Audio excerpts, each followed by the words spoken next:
In this video, we're going to take a look at multiplying a matrix by a scalar. Now, when we say a scalar here, all we mean is a number. It's not a matrix. And to assess this, just look at the notation that we're using here. Notice that the number isn't in bold. It is just standard. Okay, so that means it's just going to be a scalar in this case. So multiplying a matrix by a scalar, nice and straightforward. All we do is we take the individual matrix and then multiply each element by that scalar. So for example here for 3a, that's saying we take the matrix A and then we times it by 3. So we get 3 lots of 3, 1, 4, 0.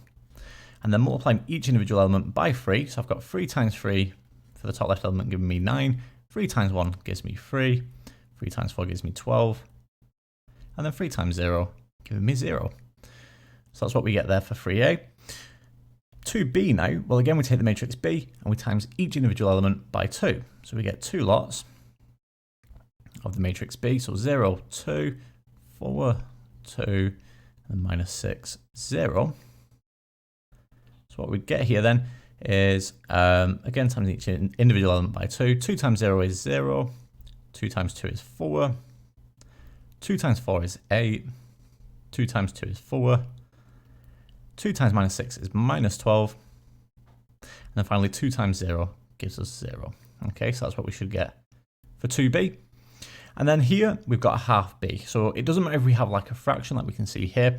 We still just take the values of b and times each individual element by a half. Okay, so what we're going to get here is a half of the matrix B, which is 0, 2, 4, 2, minus 6, 0.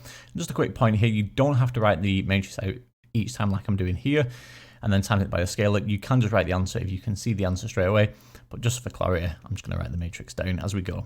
So now we times, again, each individual element by this scalar. So a half times 0 is 0. A half times 2 is 1. A half times 4 is 2. 2 times a half is 1. Minus 6 times a half, that would be minus 3. And then 0 times a half would be 0.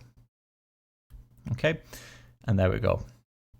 So notice here, just before we go on to the next page, when you multiply by a scalar, the dimensions don't change. So if you've got a 2 by 2 matrix and you multiply it by a scalar, you will still get a 2 by 2 matrix. Okay, so you'll see on the next video when we take a look at matrix multiplication, that doesn't always hold true.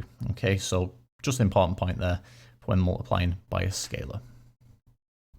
So now there's a couple of practice questions for you to have a go at. Like always, pause the video now, have a quick go, and then we'll take a look together. So hopefully you got an okay with these 3 problems here. Let's take a look at what you should have got now. So we've got 2 matrices here. We've got the matrix A, and then we've got the matrix B. So for the first part here, 4A, that means we're going to take the matrix A and then times it by 4. So that's 4 lots of minus 4, 0, and then 5. So again, just times in each individual element by the scalar. So 4 times minus 4 gives me minus 16. 4 times 0 is 0. And then 4 times 5 gives me 20. So that is 4a. For 3b, well, we're taking the matrix B and times in each individual element by 3. So 4, 0, minus 8, 0. So I'm going to do 3 times 4 giving me 12. 3 times 0 gives me 0. 3 times minus 8, that would be minus 24. And then 3 times 0 again, giving me 0 there. Okay, so that's 3b. And then for the last example, or the last problem here, we have a quarter of b. So we take the matrix B and times it by a quarter. So 4, 0, minus 8, 0 again. So again, just times in each individual element now by a quarter. So a quarter times by 4, that would give me 1. 0 times a quarter would be 0. A quarter times minus 8, so that would be minus 2. And then finally, 0 times a quarter, again, that would just give me 0. And there we have it. So like you can see, multiplying by a scalar, quite straightforward. So hopefully nothing too challenging there. So that brings us to the end of this video. In the next video, we're going to take a look at multiplying matrices together.